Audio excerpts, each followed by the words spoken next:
pandemia coronavirus, il nuovo DPCM e le scuole. Seguiamo l'intervento della preside del liceo scientifico Leonardo di Agrigento, Patrizia Pilato. Nella nostra scuola la situazione attuale è quella che è prevista dall'ultimo decreto, cioè una presenza degli studenti chiaramente che fa riferimento al protocollo di sicurezza già emanato nel giugno dello scorso anno e quindi che tiene conto di tutte le misure di distanziamento all'interno delle classi, della capienza massima delle classi. E quindi comunque la scuola è organizzata per gruppi di studenti in presenza,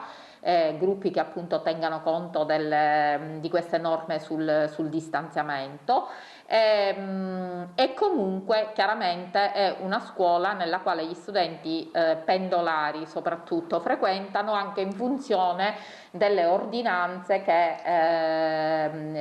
i sindaci dei vari comuni via via hanno emanato, nel senso che ci sono stati già da circa 2 mesi comuni che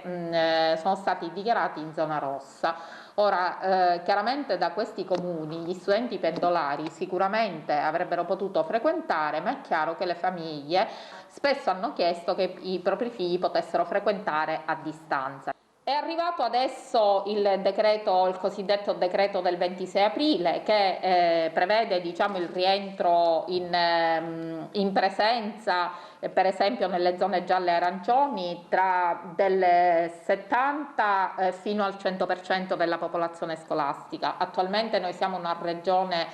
in zona arancione per cui dovremmo provvedere a questo rientro. È chiaro che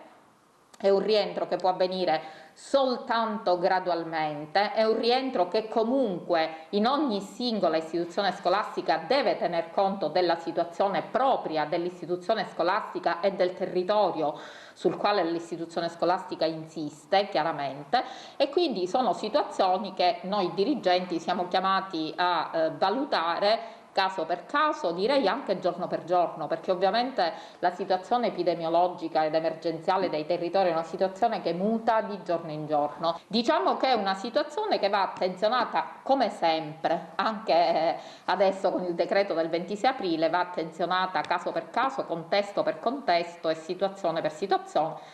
con tanto buonsenso, naturalmente nel rispetto delle leggi, ma anche con l'esercizio di tanto buonsenso.